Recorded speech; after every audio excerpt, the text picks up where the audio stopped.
आपके पुराने मित्र जो हैं बाज नहीं आएंगे, कुछ न कुछ ये केजरीवाल करते रहते हैं। देखिए, तीन तरीके की मानसिक बीमारी होती है। एक होती है मैग्लोमोनिया, एक होती है नार्सिज्म, तीसरी होती है स्टॉकहोम सिंड्रोम। मैग्लोमोनिया ऐसी बीमारी है, मानसिक बीमारी है कि व्यक्ति हर जगह वो खुद ही छाया चाहता है, दूसरा किसी को देखना नहीं चाहता है। नार्सिज्म ऐसी बीमारी है कि एको हम द्वितीयो नास्ति, जो दुर्योधन को बीमारी थी। जो मैं कह रहा हूँ वही ठीक है, दूसरा कोई पनपना नहीं चाहिए। राघव चड्ढा जी बीच में बड़े पॉपुलर हो रहे थे, जनता के मुद्दे उठा रहे थे, शायद वो बर्दाश्त नहीं हुआ। पॉलिटिकल पार्टी से फ्रीडम ऑफ स्पीच देगी, सांसद की आवाज को जो है आम जनता बंद कर दिया। आपको फ्रीडम ऑफ स्पीच है, मुझे फ्रीडम ऑफ स्पीच है, सांसद को नहीं, लेकिन सांसद को फ्रीडम ऑफ स्पीच नहीं। क्या घटिया कानून चल रहा है, क्या घटिया व्यवस्था चल रही है। केजरीवाल की तरफ से ये कहा जा रहा है कि आप जनता के सवाल नहीं उठा रहे थे, सस्ती पॉपुलैरिटी के लिए वो तमाम तरह के जो मुद्दे उन्होंने उठाए वो उठा रहे थे।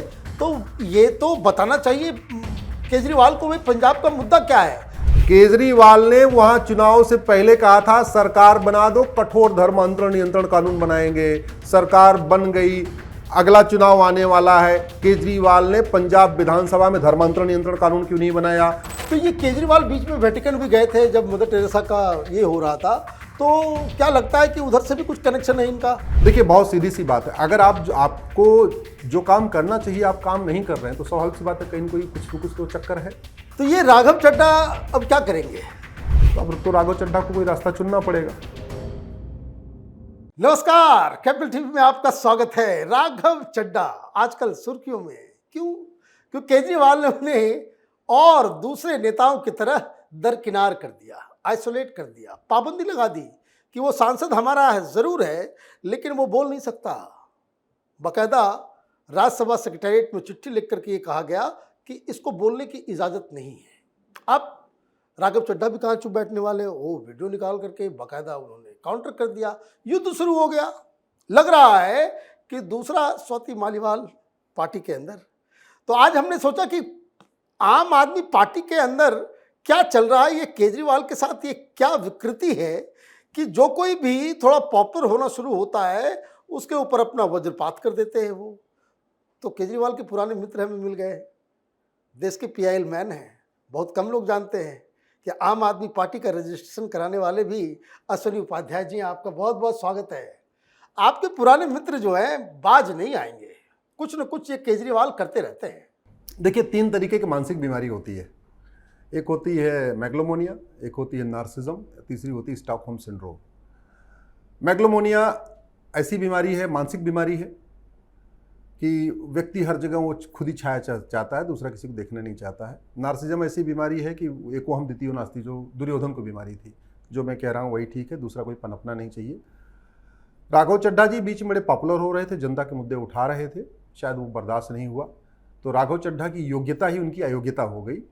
और आप जरा सोचिए, भारत का संविधान सबको फ्रीडम ऑफ स्पीच देता है, लेकिन सांसदों विधायकों को पॉलिटिकल पार्टी से फ्रीडम ऑफ स्पीच देगी। सांसद की आवाज को जो है आम जनता बंद कर दिया। आपको फ्रीडम ऑफ स्पीच है, मुझे फ्रीडम ऑफ स्पीच है, सांसद को नहीं, लेकिन सांसद को फ्रीडम ऑफ स्पीच नहीं। क्या घटिया कानून चल रहा है, क्या घटिया व्यवस्था चल रही है। मैं तो कहता हूं राघव चड्ढा जी, आप सुप्रीम कोर्ट आइए, मैं फ्री में आपका केस लड़ूंगा। और ये जो व्यवस्था की गई है, मैं आपको वहां से पूरा बोलने का टाइम दिलवाऊंगा। आप आइए हमारे पास। मुझे कुछ याद आ रहा है कि जब आप केजरीवाल के साथ हुआ करते थे तो केजरीवाल इस बात को कहते राइट टू रिकॉल, है ना? हाँ, right to reject, right to recall. हाँ भाई, इतना ज्यादा आदमी यूटर्न कैसे ले सकता है जिंदगी में? देखिए, आप इसको ऐसे समझिए, भारत में कुल 5000 सांसद विधायक हैं, राइट? लोकसभा, राज्यसभा और टोटल एमएलए एमएलसी मिला दीजिए तो 5000 है। और भारत की समस्याएं ये हैं कि भारत में प्रतिवर्ष 2 लाख लोग अकाल मौत से मरते हैं भ्रष्टाचार कारण। कितने सांसद विधायक भ्रष्टाचार का मुद्दा संसद में उठाते हैं? प्रतिवर्ष फर्जी शिकायत और तारीख पे तारीख से परेशान होकर 2 लाख लोग मानसिक बीमार हो जाते हैं और बाद में आत्महत्या कर लेते हैं, बीमारियों से ग्रस्त हो जाते हैं। 2 लाख लोग साल में। 5000 सांसद विधायक में से कितने सांसद विधायक इस मुद्दे को संसद में, विधानसभा में उठाते हैं? यह हर साल होता है। हर साल होता है। प्रतिवर्ष 2 लाख लोग नशे के कारण बीमार होकर मरते हैं, आत्महत्या, वो खत्म हो जाते हैं अलग अलग बीमारियों से। और सीधे नहीं मरते हैं, मरने के पहले घर का जो है सोना चांदी जमीन गिरवी करवा के हॉस्पिटल को देने के बाद लुटवा के मरते हैं। 5000 सांसद विधायक हैं। कितने लोगों ने सिंगापुर जैसा कानून लागू करने की मांग की? रोड एक्सीडेंट से साल में 2 लाख लोग अकाल मौत मरते हैं। कितने सांसदों विधायकों ने इसको संसद विधानसभा में उठाया? जमीन विवाद के कारण प्रतिवर्ष 12 लाख लोगों का हाथ पैर टूटता है लैंड डिस्प्यूट में, उसमें 2 लाख लोग मर जाते हैं साल में। कितने 5000 सांसद विधायक हैं, उसमें से कितने सांसदों विधायकों ने इस मुद्दे को संसद विधानसभा में उठाया? मिलावटखोरी के कारण साल में 2 लाख लोगों की अकाल मौत होती है, ज्यादा। कितने सांसदों विधायकों ने इसको वहां पे उठाया? प्रतिदिन 1000 बेटियां लब्जहात का शिकार हो रही हैं। 5000 सांसद विधायक में से कोई 5 सांसद विधायक बताइए जिन्होंने इसको संसद विधानसभा में उठाया हो। प्रतिदिन 10,000 हिंदुओं का धर्मांतरण होता है, यानी 40 लाख हिंदुओं का साल में धर्मांतरण हो रहा है। 5000 सांसद विधायक में से कोई मुझे 5 सांसद विधायक बताइए जिन्होंने इसको संसद विधानसभा में उठाया हो। प्रतिवर्ष 2 लाख बच्चों का अपहरण हो रहा है। अभी हाईकोर्ट ने कहा है कि जो भारत की राजधानी दिल्ली ये कैपिटल, जो ये किडनैपिंग की कैपिटल हो चुकी है, यहाँ इतने बच्चे गायब होते जा रहे हैं। 5000 सांसद विधायक में से मुझे कोई 5 सांसद विधायक बताइए जिसने इसको संसद में उठाया हो। साइबर फ्रॉड से साल में 2 लाख परिवार बर्बाद हो जा रहे हैं, उनका बैंक का खाता साफ हो जा रहा है। कितने सांसद विधायक इसको वहां उठा रहे हैं? 5 करोड़ घुसपैठिए भारत में है, उसमें से 50% अपना डॉक्यूमेंट बनवा लिए हैं और अपना वोटर आईडी में नाम जुड़वा चुके हैं। 5000 सांसद विधायक में से कोई 5 सांसद विधायक बताइए जिन्होंने इसको संसद विधानसभा में उठाया हो। 40 लाख एकड़ जमीन पे वक्फ बोर्ड का कब्जा है, 40 लाख एकड़ जमीन पे चर्च और मिशनियों का कब्जा है, 20 लाख एकड़ जमीन पे मजार दरगाह पक्का कब्रिस्तान बना के कब्जा कर लिया गया है, 100 लाख एकड़ जमीन पे कब्जा है।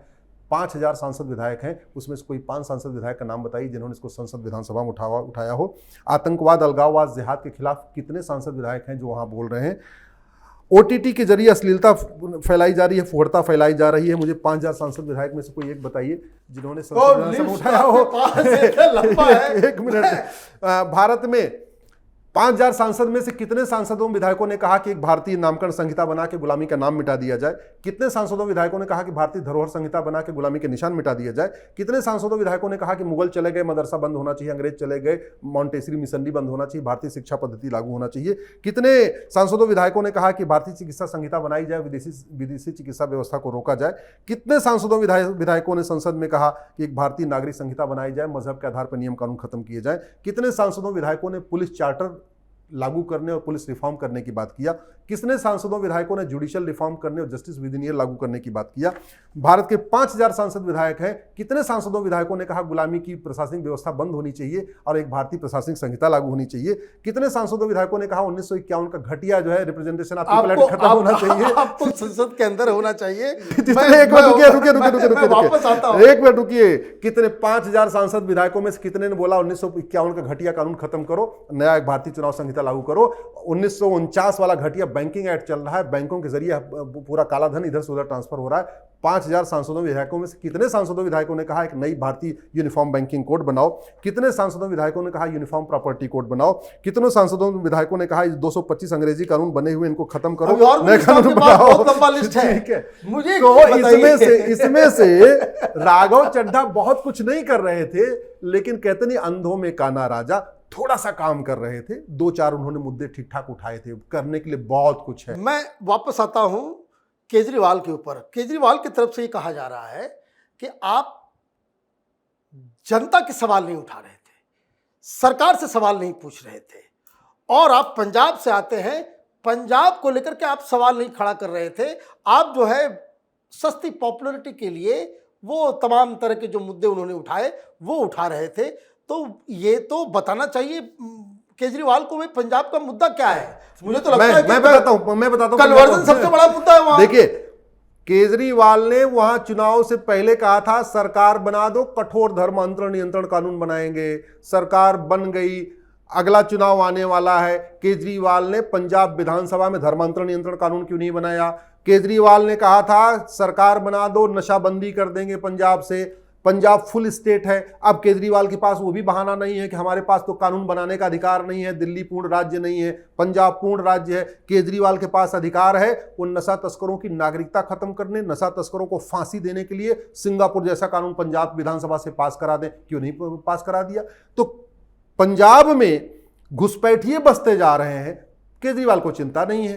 पंजाब में धर्मांतरण तेजी के साथ हो रहा है, उसकी चिंता नहीं है। पंजाब जो है ड्रग कारोबार रत्ती भर कम नहीं हुआ है, उसको केजरीवाल की चिंता नहीं है। पंजाब की डेमोग्राफी बहुत तेजी के साथ बदल रही है, उसको केजरीवाल की चिंता नहीं है। हाँ, ये बेचारा 2-4 मुद्दे उठा रहा था, मोबाइल फोन का, इसका उसका मुद्दे उठा रहा था, उसको बलि का बकरा बना दिया। क्यों? क्योंकि इसलिए क्योंकि केजरीवाल कुछ नहीं कर रहे थे और राघव चड्ढा कुछ कर रहे थे और उस व्यक्ति को पसंद नहीं कि कोई व्यक्ति उससे ज़्यादा पॉपुलर हो जाए। आपने कन्वर्जन पे बात की कि केजरीवाल ने कहा था कि कन्वर्जन के खिलाफ जो है कानून लेकर के आएंगे, लेकिन कानून तो आया नहीं। लेकिन लुधियाने में वेटिकन के बाद दुनिया का सबसे बड़ा चर्च वहां पे बन रहा है।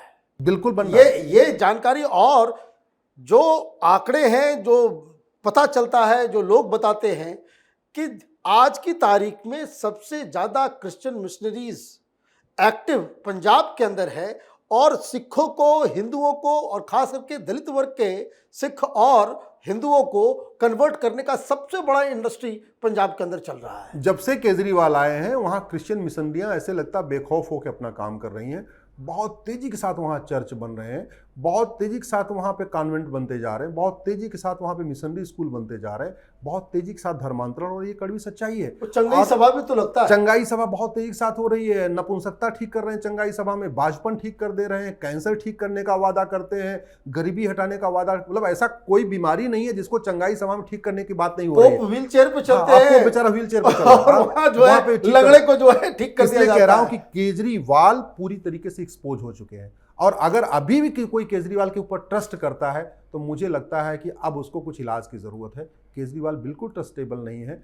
मैं तो कह रहा हूं आप ईमानदार हो, केजरीवाल आप दिखाओ जरा, पंजाब विधानसभा से आप एक कानून पास करो, चीन में भ्रष्टाचार घूसखोरों को फांसी होने का कानून है, ले आओ। आप तो वामपंथी हो, आप तो चाइना को बहुत मानते भी हो, आप तो वामपंथी आपका विचार भी है, ले आओ पंजाब की विधानसभा से चाइना जैसा कानून बनवाओ। आप ड्रग विरोधी हो, सिंगापुर में ड्रग स्मगलर को, ड्रग बनाने वालों को, ड्रग बेचने वालों को फांसी होती है, लाओ सिंगापुर वाला कानून पंजाब विधानसभा में। आप धर्मांतरण विरोधी हो, आप लाओ इजराइल जैसा कानून। आप घुसपैठ विरोधी हो, आप लाओ इजराइल जैसा कानून, दिखाओ आप। तो ये केजरीवाल बीच में वेटिकन भी गए थे जब मदर टेरेसा का ये हो रहा था, तो क्या लगता है कि उधर से भी कुछ कनेक्शन है इनका? देखिए बहुत सीधी सी बात है, अगर आपको जो काम करना चाहिए आप काम नहीं कर रहे हैं तो स्वाभाविक सी बात है कहीं न कहीं कुछ न कुछ तो चक्कर है।